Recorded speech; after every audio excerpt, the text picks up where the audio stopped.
Step 7. Click the Proceed to Checkout button.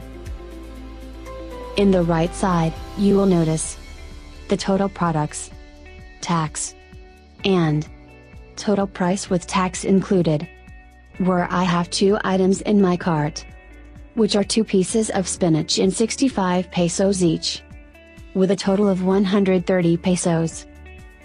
Below, you will also notice that there are 2 buttons, which are Continue Shopping and Proceed to Checkout.